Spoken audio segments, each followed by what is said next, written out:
बिस्मिल्लाहिर्रहमानिर्रहीम। अस्सलाम वालेकुम। कोई दिन जाता नहीं कि पाकिस्तान के लिए कोई शर्मिंदगी का सामान न करे मौजूदा रजीम और इसके लगाए गए लोग। हाल ही में एक बड़ा इम्पोर्टेंट और बड़ा संगीन किस्म का वाक़या अमेरिका में पेश आया है, जिसकी गुज़श्ता रात थोड़ी बहुत मालूमात आई थी, लेकिन फिर जब दिन चढ़ा तो उसके ऊपर डॉक्टर मोहित पीरज़ादा हैं, उन्होंने भी थोड़ा तफसील से उसका ज़िक्र किया और जो पाकिस्तानी अमेरिका में रहते हैं उन्होंने भी इसका ज़िक्र किया कि एक्चुअली वाक़या क्या हुआ था। अमेरिका में जो पाकिस्तानी कम्युनिटी मुकीम है उनमें बहुत सारे लोग ऐसे हैं जो अमेरिकन नेशनल भी हैं और पाकिस्तानी यानी डुअल नेशनल हैं। उनको पाकिस्तानी एम्बेसडर जो वहाँ पे हैं रिजवान शेख, उन्होंने जूम मीटिंग पर बुलाया था कि उनके साथ पाकिस्तान के हालात व वाक़यात के हवाले से गुफ्तगू कर सकें, उनके सामने अपना नुक्ता नज़र रख सकें, हुकूमत का पॉइंट ऑफ व्यू उनके सामने रख सकें। क्योंकि ख़बरें ये आई थी कि हुकूमत पाकिस्तान और यहाँ एक दो हमारे थिंक टैंक्स हैं, उन्होंने लाखों डॉलर के एवज़ वहाँ पे PR फर्म्स भी हायर किए हैं ताकि वो वहाँ जो पाकिस्तानी रहते हैं अमेरिका के अंदर उनको इंगेज करे और उनके सामने अपना नुक्ता नज़र रखे। और जिस तरीके से वो लॉबिंग कर रहे हैं इमरान खान के लिए वहाँ कांग्रेस में, सेनेट में और जो दीगर सियासतदान हैं या वहाँ के जो उनके पावरफुल लोग कहे जा सकते हैं उनके साथ वो कोशिश कर रहे हैं, तो इनको इंगेज करने की कोशिश हो रही थी कि इनको अपना नुक्ता नज़र समझाएंगे तो शायद ये पाकिस्तान जो मौजूदा हुकूमत है या मौजूदा रिजीम है इसके लिए भी कोई थोड़ा बहुत काम करें और पाकिस्तान का कोई इन्वेस्टमेंट लेके आ सकें या कोई मुआशी मामलात के हवाले से, या जो जिस तरह एक वो इंटरनेशनली बातचीत हो रही है वो ख़त आने के बाद कि पाकिस्तान के अंदर इंसानी हकूक़ की खिलाफ वर्जी हो रही है, तो इसका जो इम्पैक्ट है इसको कम किया जा सके। अब जूम मीटिंग होती है, रिजवान शेख साहब वहाँ मौजूद हैं और पाकिस्तानी सफारत खाना जो है वाशिंगटन का वो इसको होस्ट कर रहा है। अब जब वो होस्ट कर रहा है तो ज़ाहिर है सारे इख्तियारात उनके पास हैं, कंट्रोल उनके पास है, एक तरह से एडमिन वो हैं, सफारत खाने का अमला है वही उसको देख रहा है। और पाकिस्तानी अमेरिकन बच्चियां, नौजवान लड़कियां जो हैं वो भी उस मीटिंग में शामिल हैं, क्योंकि बड़ी वाइब्रेंट है वहाँ की कम्युनिटी। पाकिस्तान में ठीक है वाइब्रेंट है यहाँ पे भी लोग, लेकिन अमेरिका में बहुत ज़्यादा इमरान खान के लिए बड़े बड़े उन्होंने एहतजाज किए हैं और बड़ा कुछ किया है, बड़ी एक्टिविज्म दिखाया है और ये लॉबिंग के लिए उन्होंने बड़ा काम किया है। तो उन लोगों को उन्होंने बुलाया हुआ था, उसमें नौजवान लड़के भी थे, कुछ बड़ी उम्र के लोग भी थे। अच्छा, मीटिंग के दौरान पाकिस्तानी जब उनसे सवाल करने लगे जो कुछ इस मुल्क में अब तक हो रहा है पिछले 2.5-3 सालों के अंदर जो कुछ हुआ, इमरान खान की गवर्नमेंट को हटाने से लेकर फिर 25 मई हुआ, फिर उसके बाद इमरान खान पे कातलाना हमला हुआ, उसके बाद PTI के खिलाफ जो कुछ हुआ, फिर इमरान खान को गिरफ्तार करने की जो कोशिशें होती रही, 18 मार्च इधर इस्लामाबाद के अंदर, फिर इसी तरह 14 मार्च को लाहौर में जो कुछ हुआ, फिर 9 मई हुआ, 9 मई के बाद जो कुछ हुआ, 8 फरवरी हुआ, उन्होंने हर एक सवाल के ऊपर रिजवान शेख साहब जो एम्बेसडर हैं हमारे माशाल्लाह बड़े कमाल शख्सियत हैं, उनको फंसा लिया। अब जब वो फंस गए तो उसके बाद क्या होता है मैं आपको ट्वीट पढ़ के बताता हूँ। फर्स्ट पाकिस्तान ग्लोबल के नाम से अकाउंट है, उन्होंने ट्वीट किया है कि पाकिस्तानी अमेरिकन कम्युनिटी जो है वो एम्बेसडर रिजवान शेख के इस्तीफे का मुतालबा करती है, क्योंकि उन्होंने एंटी अमेरिकन रिमार्क्स दिए, अनडिप्लोमेटिक उनका रवैया था और उनकी जो कारकर्दगी है उसकी तो कोई मिसाल ही नहीं है, उन्होंने इस तरह की हरकत की है। अच्छा, वर्चुअल टाउन हॉल के अंदर उन्होंने कहा कि एम्बेसडर शेख ने जब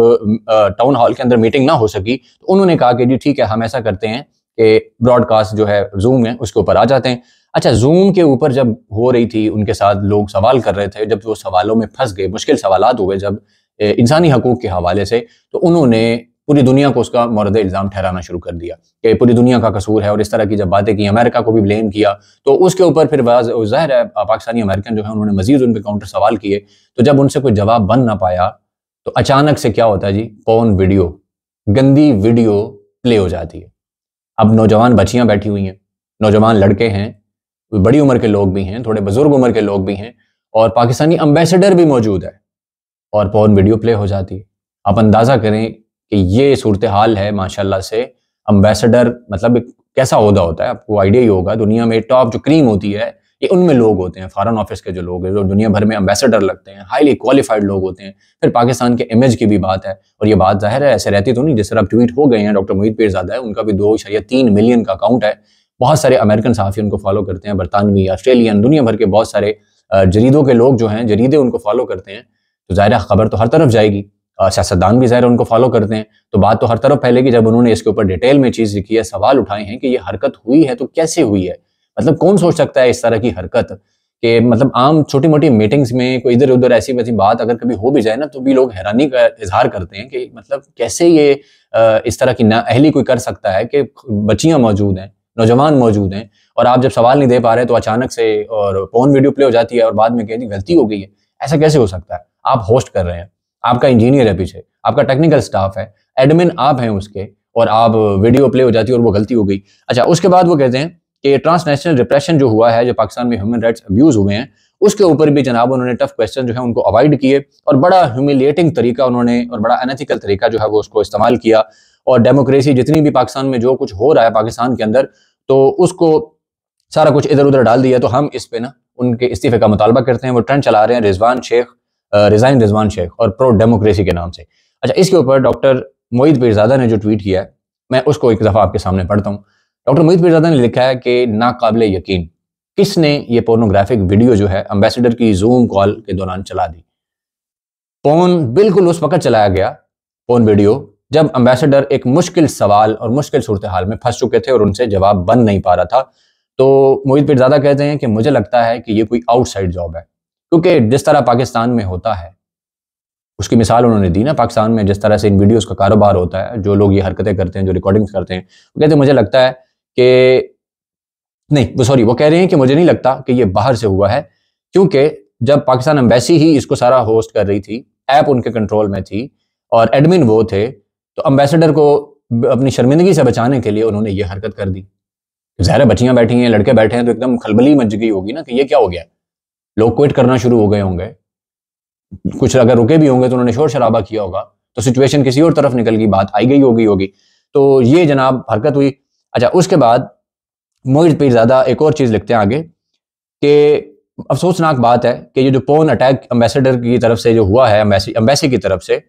और ये पाकिस्तान में कहा जा रहा है कि वीपीएन को इसलिए बैन करना है क्योंकि पाकिस्तान के 2-3 करोड़ लोग रोजाना पोर्न देखने के लिए वेबसाइट्स खोल रहे हैं, इसलिए वीपीएन को बैन करना है। और वीपीएन क्यों लोगों ने शुरू किया था? क्योंकि माशाल्लाह से हमारे यहाँ एक्स और ट्विटर को बंद किया हुआ है, तो उसके इस्तेमाल के लिए वीपीएन आया था। वीपीएन के ऊपर फतवा आ गया कि उसको बैन करना है पोर्न से। और वहां पे क्या हो रहा है कि एम्बेसडर की मीटिंग के दौरान पोर्न प्ले किया जा रहा है, गंदी वीडियो प्ले, मतलब हमारी जुबान में उसको गंदी वीडियो हम कह सकते हैं, और क्या अल्फाज इस्तेमाल करें हम इसके लिए। और फिर उसके बाद उन्होंने आगे ये बात की है कि जो कुछ भी हुआ इंतहाई डिस्गस्टिंग, बहुत ही घटिया और गंदी तरीन हरकत थी। फिर खैर उन्होंने वही बात की कि ये जो सिस्टम मर रहा है हमारा, माशाल्लाह से उसकी आखिरी हिचकियां ये नजर आ रही हैं। और यूनाइटेड स्टेट्स के हवाले से जो अल्फाज इस्तेमाल किए हैं हमारे एम्बेसडर ने, वो भी बड़े तशवीशनाक हैं, क्योंकि अमेरिकन इस हवाले से बड़े संजीदा होते हैं, बड़े सीरियस होते हैं। जब आप उनकी तौहीन करते हैं, उनके मुल्क को कुछ कहते हैं, उनके लोगों को कुछ कहते हैं, या उनकी डेमोक्रेसी को कुछ कहते हैं, लोग बुरे आते जाते रहते हैं लीडर्स जैसे, मतलब जॉर्ज बुश था, बिल क्लिंटन था, ओबामा था,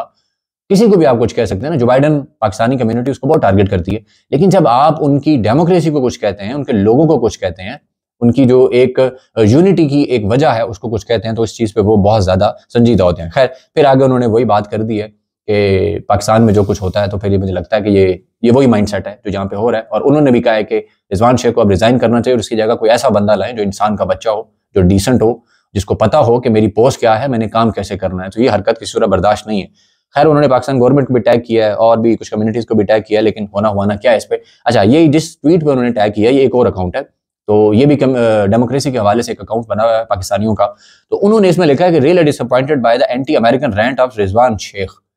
कि जिस तरीके से रिजवान शेख ने एंटी अमेरिकन भड़ास निकाली है, जो जुमले बोले हैं, जो अल्फाज बोले हैं, जो बुरा भला का है, तो ये बहुत डिसअपॉइंटिंग है। और ये वाशिंगटन का आपका एम्बेसडर है, और जिस तरीके से उसके अंदर से नफरत उमड़ के आ रही थी डेमोक्रेसी के लिए, जिस तरह पूरी दुनिया को ब्लेम कर रहा था, और गैर कानूनी पाकिस्तान में जो रिजीम चल रहा है, जो फार्म 47 पे आया है, उसकी जिस तरह वो वकालत कर रहा था, तो ये शख्स डिजर्व नहीं करता कि इस पोस्ट पर रहे, इससे इस्तीफा लेना चाहिए। और उन्होंने कहा है कि हम प्राउड अमेरिकन भी हैं, तो हम इसके इस्तीफे का मुतालबा करते हैं और हम यहाँ की जो मुतलका हुकाम है हम उनके सामने इस मामले को उठाएंगे। अच्छा, अब जब मुतलका सेनेटर्स उनका कोई होगा उनके हल्के का, जैसे हमारे MNAs होते हैं, उधर सेनेटर्स होते हैं या कांग्रेसमैन होते हैं, तो जब उनके सामने वो ये बात उठाएंगे कि पाकिस्तान एम्बेसी वाशिंगटन में ये हरकत हुई है, क्योंकि वो जितना मर्जी खुला डुला माशरा हो, कुछ चीज़ों को लेके वो लोग भी बहुत सेंसिटिव होते हैं, उनके कवानीन बहुत सख्त हैं इन मामलात के ऊपर, एथिक्स के मामलात में बड़ी सख्ती करते हैं। बाकी वो लोगों को शख्सी आज़ादी ज़रूर देते हैं, लेकिन इस तरह जब कलेक्टिवली कुछ होता है तो इस चीज़ के ऊपर वो बहुत सीरियस होते हैं। इसके ऊपर मेरे ख्याल है पुलिस कंप्लेन भी शायद वहाँ पे लॉन्च हो सकती हो, जैसे पाकिस्तान में FIA के पास आप चले जाते हैं कि जी हमारे साथ ये हरकत की है, किसी ने डेलिबरेटली की हो, फिर तो FIA का केस बनता है कि आपने ये क्या हरकत की है, खवातीन मौजूद थी। तो अगर इस तरह की कोई चीज़ होती है तो आप सोचें कि पाकिस्तान की क्या इज्जत बनेगी। माशाल्लाह झंडे गाड़ रहे हैं हम दुनिया में जहाँ भी जाते हैं, हमारे एम्बेसडर्स वन समन्ने काम करते हैं। कई तो ऐसे ऐसे स्कैंडल्स में आ जाते हैं, ब्लू पासपोर्ट चोरियां, रेड पासपोर्ट चोरियां, लोगों को चोरी चोरी लगा के देना, और इस तरह की इतनी कहानियां किस्से आते हैं ना कि वो यहाँ बताए नहीं जाते। कई तो माशाल्लाह से स्मगलिंग और इन चीज़ों के भी इल्ज़ाम लगते रहे हमारे एम्बेसडर्स के ऊपर। डॉलर्स की स्मगलिंग हो गई और मुख्तलिफ अशिया की स्मगलिंग हो गई, या कोई गैर कानूनी काम होते हैं पब्स में जाके वहाँ जो हरकतें करते हैं, शराब पी के टुन हो गया। हमारे कई पुलिस अफसर माशाल्लाह डेपुटेशन पे अमेरिका गए, एक खबर आई थी कि वो भाईजान वहाँ पे गए, उन्होंने समझा पाकिस्तान है, पंजाब ही है, तो शराब पी के बढ़ के मारना शुरू हो गए, वहाँ पे लोगों को गालियाँ देना शुरू हो गए पंजाबी के अंदर। तो ये हरकतें माशाल्लाह करते हैं। तो वहाँ जाकर उन्होंने सोचा कि अमेरिकन सोसाइटी है, बड़े आज़ाद ख्याल लोग होंगे, चलो जी अगर जान छुड़ानी है मुश्किल सवालों से तो फ़ोन प्ले कर दो तो जान छूट जाएगी। खैर अब तक की ये सिचुएशन थी जी इस हवाले से, तो ये खबर देना भी आपको ज़रूरी थी कि माशाल्लाह से रजीम साथ-साथ क्या कुछ कर रहा है, जो कि फ़कत मुल्क में हो रहा है, उसके अलावा सियासी हवाले से तो सारी चीज़ें आपके सामने हम रखते रहते हैं। अब तक के लिए इतना ही, जो भी मज़ीद अपडेट्स आएँगे इंशाल्लाह वो भी आपके सामने रखेंगे। अल्लाह हाफ़िज़।